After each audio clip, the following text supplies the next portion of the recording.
Howdy, God Almighty! It's the Sweat Equity Podcast. I am recording this intro at my house because I forgot to record an intro right after I finished this interview.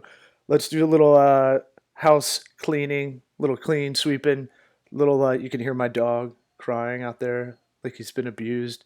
His name's Bo Jackson, formally, but we just call him Bo Jax for short. It's a good time saver. So let's do this. Subscribe, rate, review. That's our cheat code to get up. A lot of people have been doing this and helping us out, and that's great. We do this for the love of the game. We don't get paid for this until we do, just like a lot of what the interviews you're going to hear. If you go backwards and kind of listen to some of those, or the ones we have lined up for the future, I'm pretty excited about. We're starting to get some PR people like hitting us up. Hey, I've got the CEO of this company. I heard about your podcast and want to come on, which is really strange. I don't either.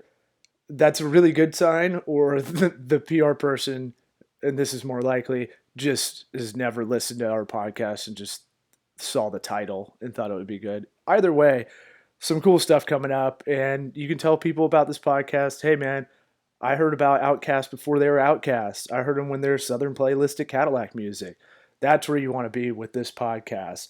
But now we want to make sure to tell some people about it. Other than that, this is a summer series without Caleb. Caleb is our co-host. If you haven't listened, probably plus 4 or 5 episodes back, he's working on his own sweat equity project, which is the Scouting Block, which is basically he films little boys. Oh, I gotta stop introing him that way. God. All right. He's going out and he's becoming a intermediary.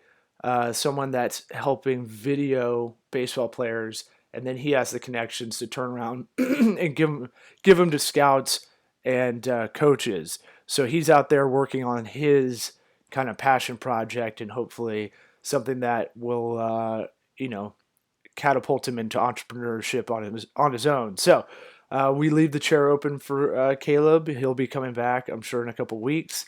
And this week's episode, I'm excited about. Jennie Wolff is a friend of mine. When I used to work with Sola Salon Studios. Basically, it's hairstylists or nail techs. They rent out their own. Like 100 square foot to 200 square foot kind of salon, and the idea of the concept is for the GM or the franchise owner to kind of take all the overhead out of running your own business. It's kind of one of these sneaky things that most guys have no idea it exists. It's one of these things where they've empowered about 7,000 salon owners. Most are not salon owners before they go there. And Jennie and I were simpatico because we both have a lot of hustle. And we were kind of younger than a lot of the franchisees. And so when we met up, it was a lot of good ideas back and forth. And at least she was able to entertain me just constantly pitching ideas to her of how we could do more. And so she was gracious enough to come on the podcast. A little bit of technical difficulties in the beginning, but then we get through it. So without, I don't want to say without further ado, let's see. I'll do it like I'm on stand-up show. Coming to the stage, you know her from clubs and colleges all over the country. Let's give it up for Jennie Wolff.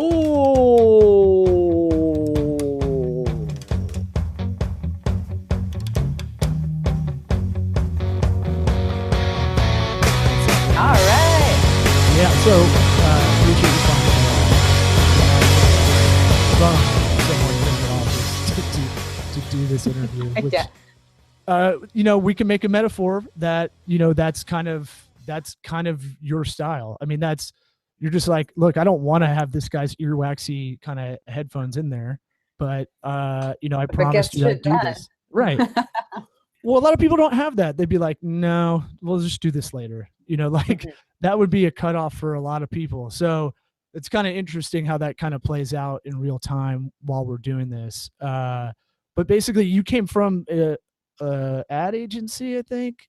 So yeah, my first job in the real world aside from all my, small odd jobs, was actually running events for Cronky Sports.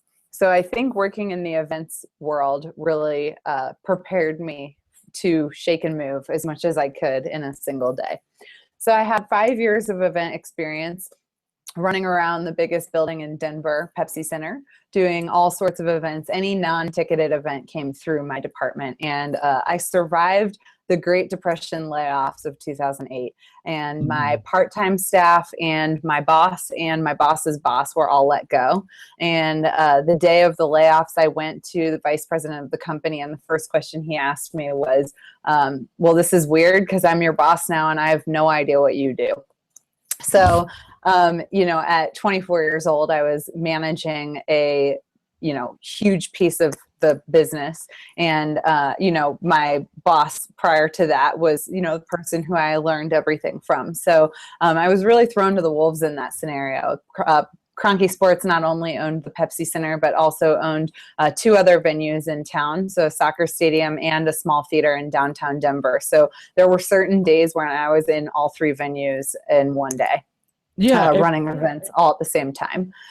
Well, your ability to multitask is kind of amazing. Like, because of, my working with a Sola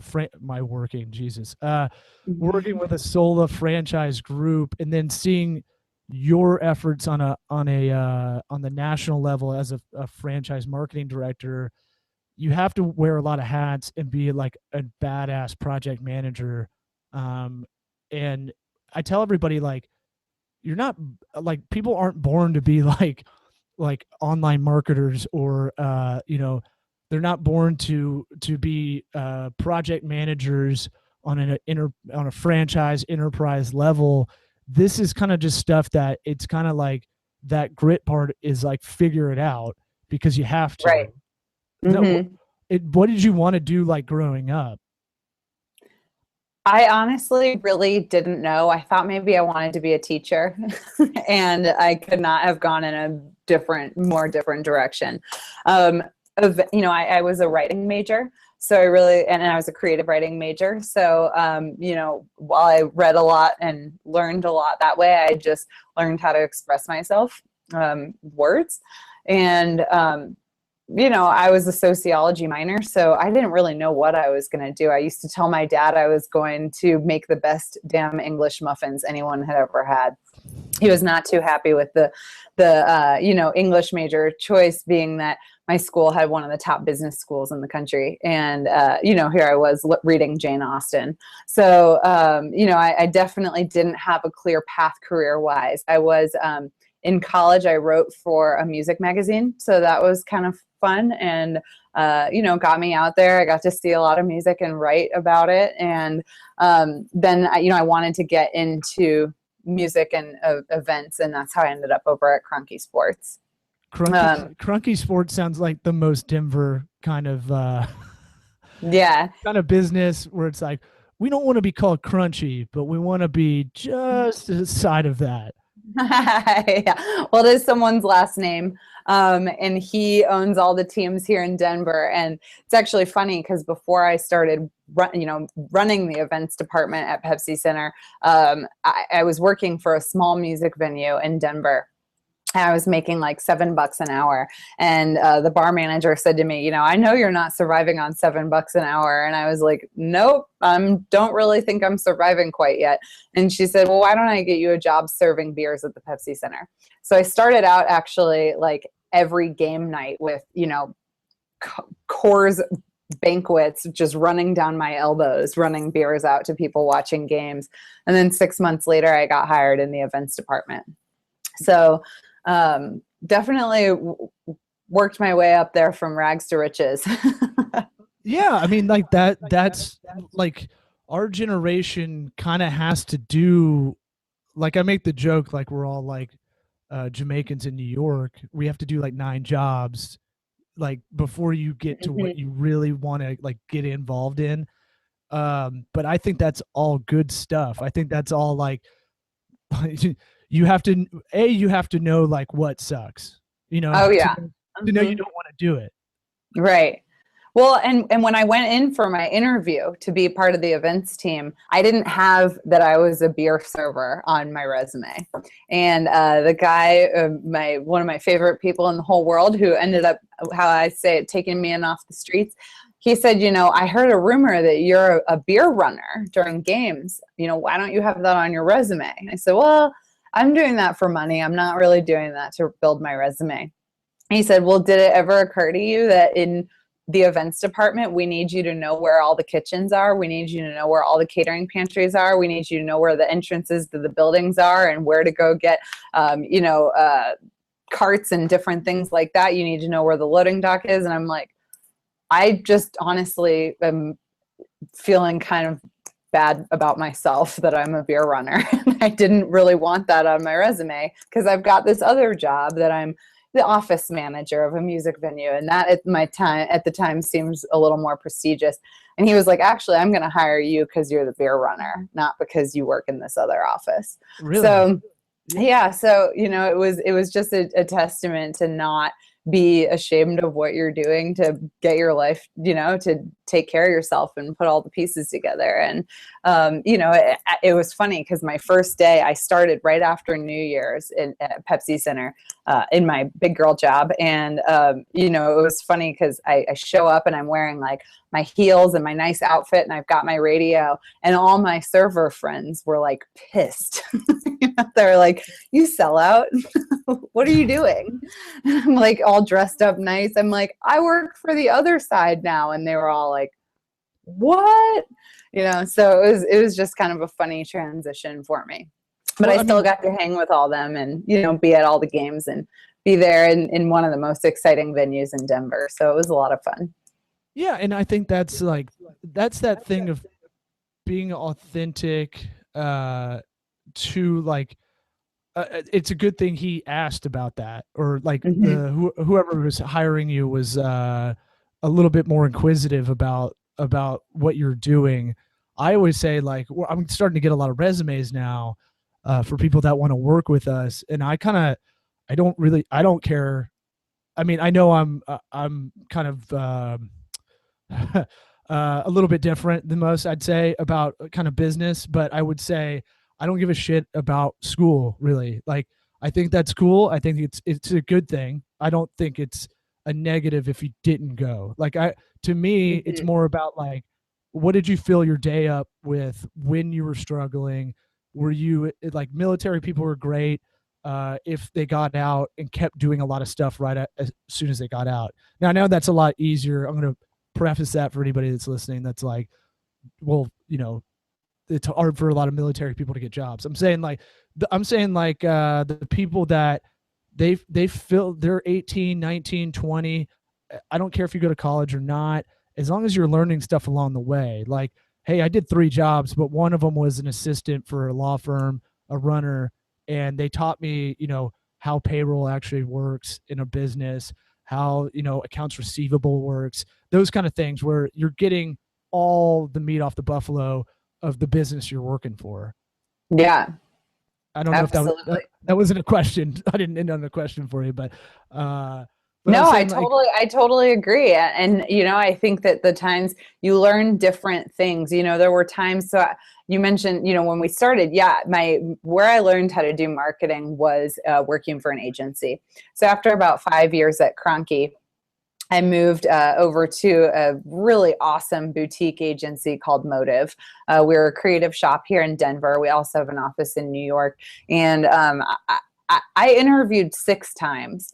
And it was probably my 14th hour of interviewing with them, maybe longer. And he said, I don't know. I like you, but I don't really know why. And I don't really need somebody that knows how to run the Pepsi Center here. I need somebody, we're a marketing shop and we're doing experiential programs, and, you don't have the experience that I'm looking for. And I'll get back to you. And I just said, well, if you're not going to give me a job offer right now, then I'm not calling you back. I'm not emailing you back. I'm moving on. I got to move on. And he said, I'll be right back. And he left the room. he pulled me out to do this crazy ring of fire. I had to get in the circle of 25 people that worked at the agency. And in about 2 minutes, all 25 of them asked me a question. And I just had to blurt out the first thing I thought of. And then he took me back in the room and he gave me a job offer. And I think that's awesome. Yeah, I mean, it was awesome. But, you know, what I kept saying through this whole interview process was, you know, coming from an events background, you can't just be so focused on the actual tactical job that you're doing every day. What I really feel like I learned so much coming from an events background was, number one, multitasking, how to have like 5 events going on at the same time with multiple devices and radios blowing up at the same time. And more importantly than that was working with a wide variety of personalities. So how do you talk to different people when you're running an event? You got to get to know people and figure out how to get on their level so that when you're trying to get shit done, you're delegating in the right way, that you're speaking to people the way that they like to be talked to.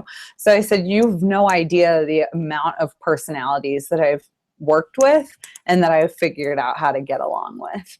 And to me, that was the biggest thing that I learned in 5 years, was how to just work with some of the most awesome and some of the most crazy people you could ever imagine.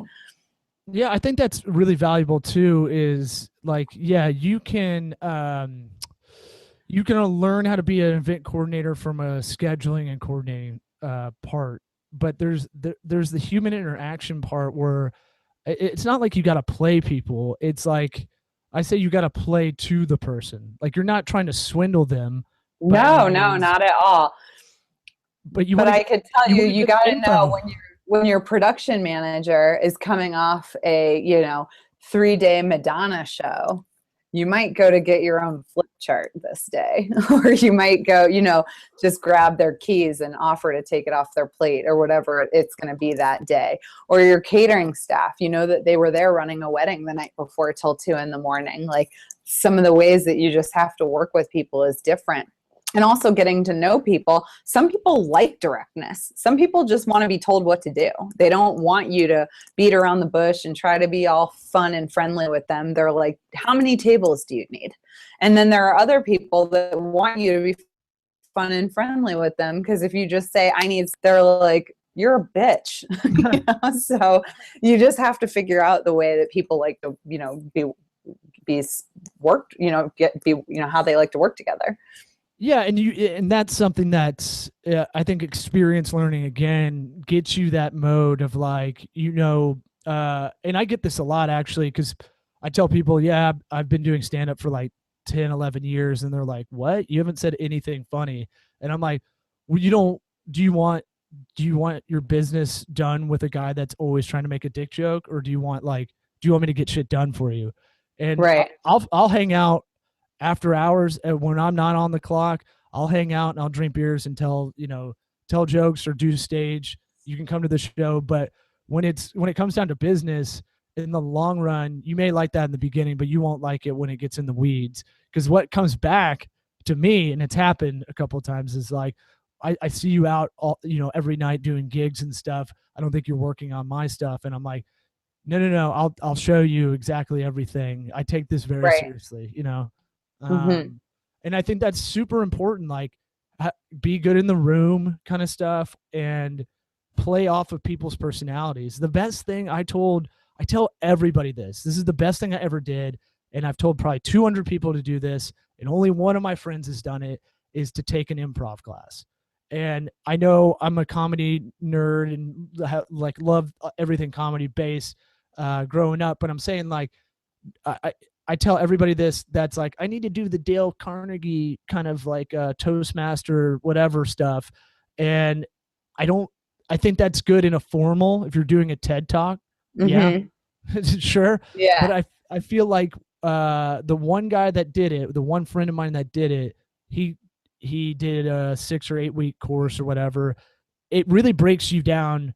It makes you look introspectively a lot, because you're like, oh, whoa, history's not my wheelhouse for conversation, because I can't act out a scene. Like, I did it when I was 23, 24, and I was like, whoa, I'm really dumb. Like, I don't know, like, basic stuff that adults should know. And I don't either. well, we literally we did a scene that was in a courtroom, and I was like, I've only watched night court. I got nothing. Like, like this is like I was like, oh, I got nothing on this because I'm not a real adult yet. And the one buddy that took it, he was like, this is the best thing I've ever done, because now I go to parties, I go to non-business stuff, and everything's a little bit of a game. It's like, oh, I'm figuring out this person's character, and now I can understand where they're coming from. So it's like, Exactly. a lot of people have the ego to talk in front of people, but they don't have that empathy part. And that that's, you have to have a good combo of both. Like, you got to understand where needs are, and then be able to, like, when you need to really kind of get shit done, that's when the ego comes in. It's like, now I'm going to be super direct. Now it's time to get to work. I don't know if you've had like similar kind of experience with that kind of empathy, ego kind of area. It sounds like yes, but I don't know. Well, I definitely deal with that, on being on stage at the Sola session. So I've now spoken at 2 Sola sessions, which are our live education events for our salon professionals at Sola. And at the first event, I've got an audience. We did it. The event was in Denver. It was the day after the Broncos won the Super Bowl. The energy was just high. Everyone was stoked. It was the first ever Sola session. Everyone was on fire. I get up there to speak, and everyone's nodding. They're laughing. They're taking pictures of my slides. They're stoked about the whole thing. I can tell they're learning something. I see the light bulbs going off. I did this exact same presentation to a different audience a couple months later. No nodding, no reaction.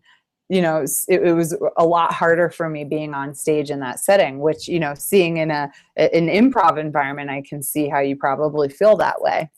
I did take improv growing up. I took some acting classes growing up, and then I took improv. I think I took improv in Australia, and that was a hilarious place to be doing improv, because you're like, I don't understand anything that anyone's saying. And it was, it's fun. Yeah, I mean, like that, but you had to sit there and kind of figure it out. You're like, oh shit, I don't know the vernacular, but I'm gonna have to play off everything in a character. All my characters are American, like. Oh yeah. But I was like, how many times have you walked into a conference room that has people waiting to see you speak, or in the PowerPoint almost never works on first try for me, at least.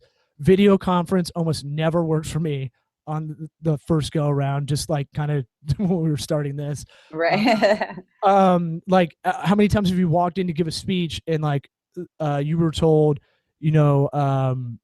like there'll be a podium, and there's no podium, and it's like, well, I was gonna hide behind that and like kind of have notes, and it's like, oh yeah, you can't use notes, and you have to use a Bob Barker microphone now, and like it's like, oh shit, like you just go, okay, fuck it, yeah, I'm fine, I'll figure it out. Yeah. Well, and that's what I mean. That's another thing, like just coming back to this events background that I have. I mean, do you know how many times you show up for an event and it's supposed to be set up one way and it's set up a different way? And you're like, we need to either flip this room right now, or we need to explain why this is the better setup, or, or showing up the morning after a, sold out, Kenny Chesney concert, and I've got like the, breakfast for the March of Dimes, and there's just cigarette butts all over the entire plaza. What do you do in that situation? And it's all just improv. Just go with it. It's all meant to be this way. We're going to get it worked out. So that definitely prepared me for agency life, because agency life was like, you think you're going to dinner with your friends tomorrow night, and then the next thing you know, a new pitch rolls in at 6:00 at night, and you're eating pizza and drinking beer at 10 p.m. still working on ideas. So, it's just kind of rolling with the punches. Yeah, I mean, that the agency stuff, so now if we're going through your occupational timeline, you're in a position where you're at an agency, and you kind of, okay, I've got a bunch of random kind of jobs that give me this good like a quiver of skills that are not always kind of not really your traditional kind of way of acquiring them. I'm making you sound like Liam Neeson now, but I'm saying, like, you can kill people, but you can also run beer, so it's one of those things where you have such it's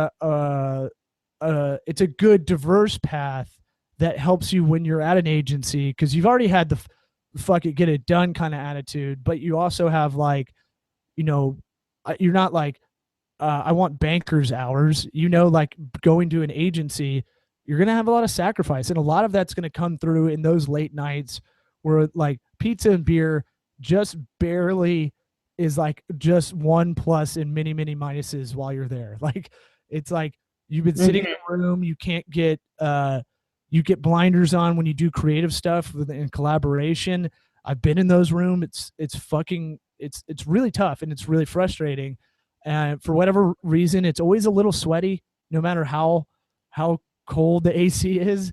Yeah. It looks greasy. I look right now in this video. But it's like always like a little bit uncomfortable, like temperature, like I'm going to say the worst word ever is moist. It feels like there's a weird, like, we've been sitting in this room for way too long and dudes can't smell smells over time. When like what? I didn't know it smelled. And it's like, this reeks like a fart. Like this whole room smells like yeah.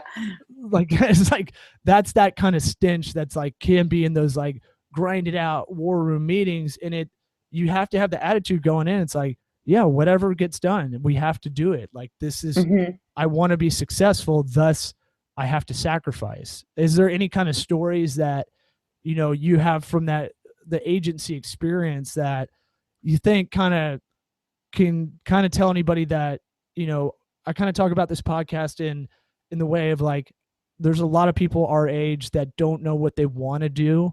And I tell them, like, that's fine, but for now you should just fill up your day with a bunch of shit like that you think's in the right area. So like, I get people that are like, I want to open my own restaurant one day. And I'm like, you have never worked at a restaurant. So you need to figure out how to talk to chefs, just like you were talking about. Like, you need to figure out how just watch a lot of Bar Rescue, even just fucking what in your agency life can you kind of carry on for people that are kind of like, I don't know if this is how your friends over there in Denver are, but I feel like I talk to a lot of my friends in the Southeast and like, they're kind of like, I'd say a good 30% of them are like, I don't know what I want to do kind of thing.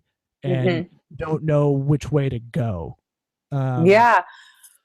Well, I was, I was pretty burnt out on running events because I was doing 50 to 60 events a month. And I was like, I always felt like I was just churning and I knew what needed to get done because it was all in my head.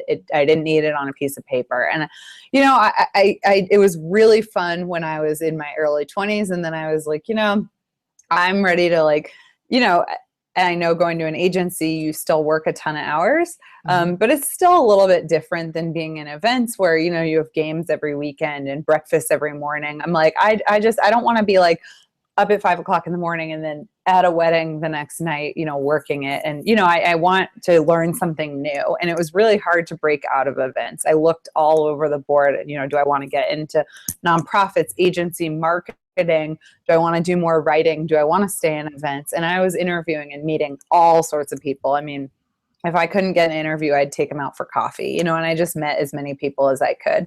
And when I started at the agency and he said, all right, I'll give you a spot on our experiential team. I said, I don't want to do events anymore. I love doing them, but I don't want that to be all I'm doing. So if you need some help on your experiential team, I would love to help throw some events together, but I need to come here knowing that I'm going to learn something new. So what do you think about that? And he said, why don't you start on the experiential team and we'll see where we can get some new projects for you when they come through the door. So, 2 weeks later, he came to my desk and he, the owner of the agency came to my desk and he said, they all called me JWoww at the agency. And he said, hey, JWoww, you said you want to do a website, right? I'm like, yeah. He goes, have you ever built a website before? I go, no. And he drops a brief on my desk and he says, get me a timeline and a technology document by the end of the day and the project is yours. Christ. And I'm like, what's a technology document? And he just walked away. Yep. Like, no one's going to teach me how to do this here. Nobody has time. I went to one person. I'm like, do you know where I could find some sample technology documents? And she's like, I'm sure there are some on the server. Like nobody has time to teach you how to do that. So I'm Googling it. I'm reading through technology documents. I'm just fumbling my way through it. Fake it till you make it, right? I put some technology document together where I'm talking about different versions of, different web platforms that will be, that our website capabilities will function on. And I'm just totally winging it. I put together a timeline and I bring it to him and I'm like, here's the technology document. I don't know what it means. And he read through it and he said, you nailed it. This project's yours. And I'm like, I don't even still know what any of that means, but all right. And from that point forward, I just ran with that project. Like I knew exactly how I was doing it. And now, 5-6 years later, I've now put together multiple websites and been able to work with web developers. And, I wouldn't have had that skill set to come here to Sola to do all that in-house if I didn't just figure it out. And if I didn't know what I was doing and I wasn't willing to learn and teach myself how to do it in the agency environment, that project just gets yanked from you. And somebody who does know how to do it's going to do it. There's not really a whole lot of time for people to sit around and go, I'm going to train you on how to do this. So I kind of kept doing that at the agency until eventually I was working on event programs, websites, social media, and all sorts of other projects. Yeah. I mean, the best lesson I got, professional kind of schooling I got, I was at a mutual fund company when I was living in LA, and we did a lot of stuff in Excel, and you can know Excel, but unless you're a turbo nerd, like Excel is daunting and scary. Right. And I'm good at math. I'm good at calculus. It's still like, it was still like, shit, I don't know. Cause it's like a mixture of that with, we're making portfolio snapshots for clients and stuff.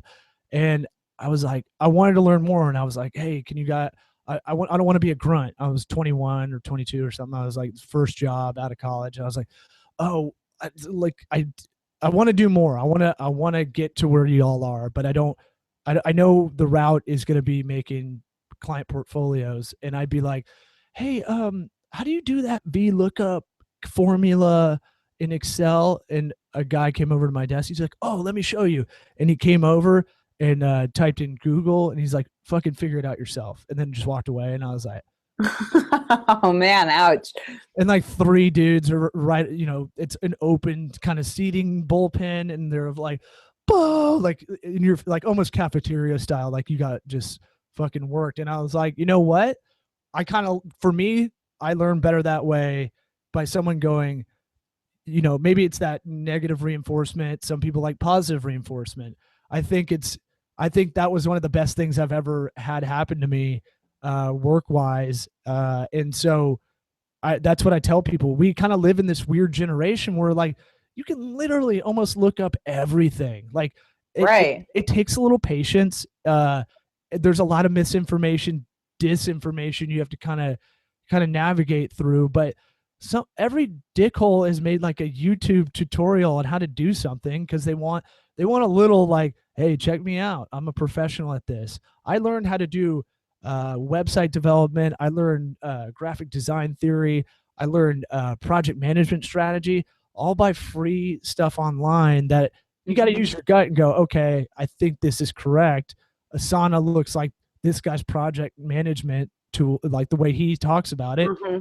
And it's like, you have to be an autodidact. You have to teach yourself stuff because, like you said, nobody is going to really sit down and kind of baby you and show you how to do it when they know there's access out there for almost everybody. Right. Mm-hmm.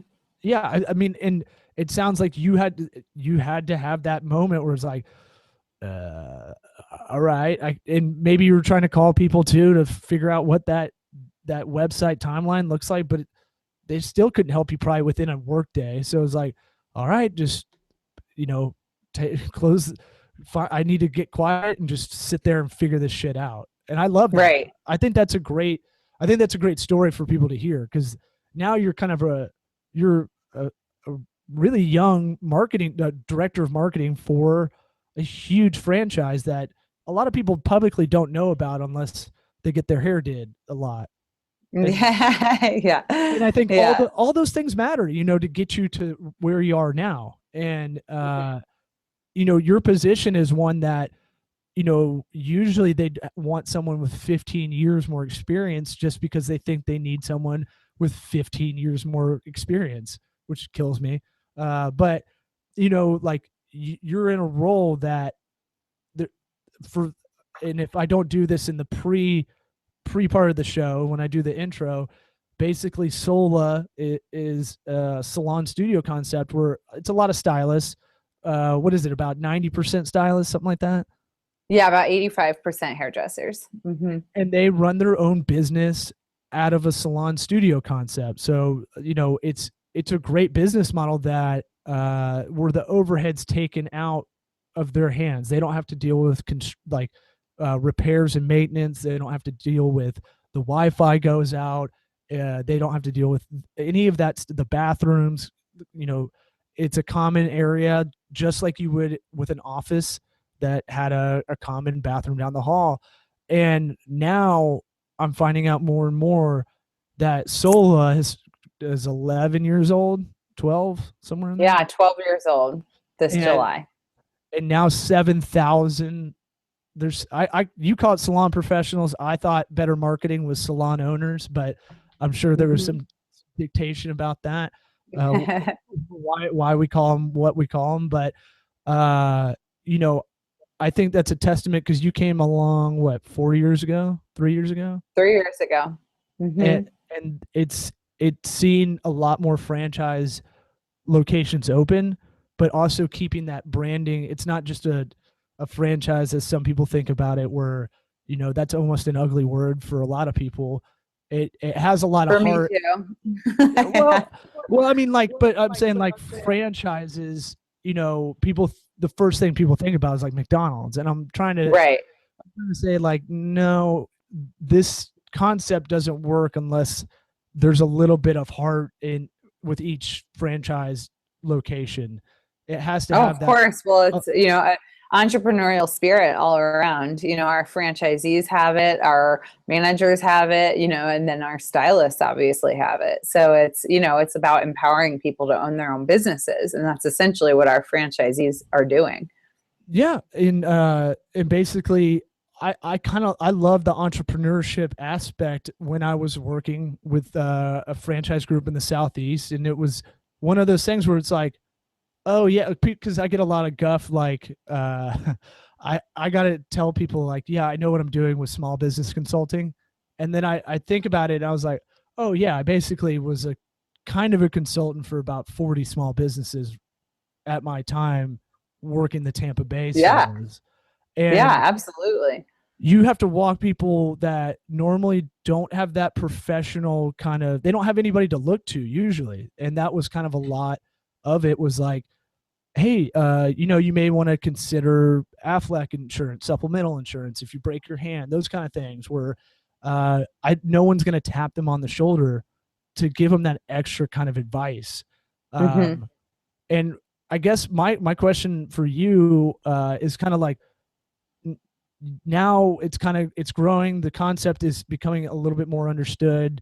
And it'll take more and more time, but the idea is not to really mass market, because the salon owners, salon professionals, they run their own business. So it's a conflict of interest to really generally kind of advertise everywhere, the real low end kind of Supercuts, Fantastic Sams, all those things, and those have a place too. I have a man bun right now, so I'm probably in that target demo, because sometimes I just have to get a haircut when I can get a haircut. And so my thing was, where do you see kind of stuff going, for your position, or just the franchise? I don't want to put you on a hot spot like you're getting interviewed or any of that, because I felt like at the beginning you felt like you're getting interviewed for a position, but I should have said have some drinks on the side if you wanted to do this interview and relax. But where do you see kind of this concept going? And I know I've annoyed the shit out of you over the years. Like, ooh, y'all should do a podcast. Like you should definitely do one. Get that information out there. Like, where do y'all see going forward? I know education about running a business was big after I left our franchise group. Yeah. Yeah, absolutely. Well, I think that, when I came to Sola 3 years ago, it was all about the studios that we provided. So high-end cabinets, move-in ready, spaces. And I came in at a really critical time in the business when competition was coming in hot all around the country. And nice studios are now just a necessity for a salon suites company. Everybody's got a nice enough looking studio. And I've met people who have said, oh, I build Solas, but I don't build Solas. I just go into Solas and I measure them and I rebuild them and I package them up and then I ship them somewhere else. And mom and pop salon suites opens up down the street and it looks just like a Sola. So where do we go from here? And it's shifted a lot more into our support program. So that's why we're spending a lot more of our marketing, our goals for marketing and education now are a lot around our programs that we've launched this year. So live education events, online tools. So we launched an app called Sola Pro where stylists can go on and access video education and support tools and blogs and different things like that. And then there's also huge partnerships being developed with brands across the industry. So we're looking at really like what we can do more to better support our salon owners. And then, that becomes a huge marketing message in itself, is sharing those stories and sharing all these success stories around the country. Well, yeah, I learned a lot with my time with Sola about that interaction with people. But what the biggest thing that I always kind of talked to people about was the entrepreneur, and I do it now a lot. Is the entrepreneurship game or starting your business by yourself is super isolating. And when I started my company, and we just celebrated a year at some point. Congratulations. Yeah. And we're in that scaling issue right now. We're in that, we're trying to get to that next level where I don't have to play every instrument like Prince. RIP. But my thing was like, it's super isolating to run your own business because if you have people under you already, you have to look like you know what you're doing to them. You have to look like you know what you're doing at all times. And I'm finding out that a lot of our value with a lot of small business owners is that our clients is I've become kind of an occupational therapist of some sort. Like they're like, hey, I have an idea. Is this crazy? I don't know. And I'll be like, oh no, that's not crazy at all. Why do you think that was crazy? And it's like, I don't know. I just haven't talked to anybody about it. And I think with Sola, if you're a stylist that you want to do your own hair salon, it's a good way to you don't have to have a 10-year lease like you might at a commercial spot if you're in a retail center, on your own. But you also have all like that Sola app. What's it called again? Sola Pro. The Sola Pro app, you have like, oh, this is a resource center. Like when I get stuck, and I have a person to talk to whenever, like you want to, like, hey, I want to really step up my business. Can you help me out? I feel like that's such a valuable thing that often overlooked in that salon suite concept. Yeah, and community too. Like what you said is making sure people don't feel isolated, that they have somebody that they can turn to. And, we see ourselves as being able to facilitate that community, but we're not going to jam it down anyone's throat, because some people come to Sola because they actually don't want community anymore. They're sick of it. But, if you can, but a lot of people come from that with, I'm sick of it. I don't want to be forced to do this stuff anymore. And they come to Sola where they're allowed to choose whether or not they want to be a part of the community, and they choose to be part of the community. Yeah. Because it's no pressure, and you can close your door when you're either having a bad day or you want a private conversation or you just want to blast your tunes and have some me time, or you can open your door when it's time to chit chat. So, I think, and we see that a lot, our environment. We've been looking a lot lately at the WeWork concept, which is a shared working environment where people can, they're basically renting a chair to do work in. And sometimes they're plussing that up to, an office or whatever. But so much of the WeWork environment is about socializing together and, this collective inspiration. And that's, I think, where you're going to see sort of mass success across the whole Sola system when they're inspired by each other. Yeah. And it's not naturally a community that tries to lift each other up when they're in a salon, because it feels like competition. They got to take each other out, or they've just been around someone for so long that it's like, yeah, I know the same stories. Like my wife hates it for me. She's like, you've told me that story like 20 times. And I'm like, but it's a good story. Like everybody no one wants to hear duplicative stories all the time. And it's like, the WeWork is a great kind of, it's a great concept as well. I've actually, I was talking to someone yesterday that wants to buy an office building. I was like, you should look at WeWork, because if we can figure out how to make modular walls, then that bitch will be occupied all the time. We can make it flexible for people. So I love the WeWork model. If people don't know what it is, I think it's owned by Regis, but they're just killing it. And Tampa's I won't say podunk, but let's say it's a tertiary city. We're not on the vanguard of a lot of this stuff. So they're not in my city yet, but I think there's at least one in Denver, maybe two. They just opened their first one in Denver. Oh, really? Okay. Well, I feel like Denver is the new Austin. So, I feel like there's so many people moving out there now that it's like, but Denver can kind of take that, whereas Austin's like, we just stop coming to downtown. Like just stop, because we can't handle this many people.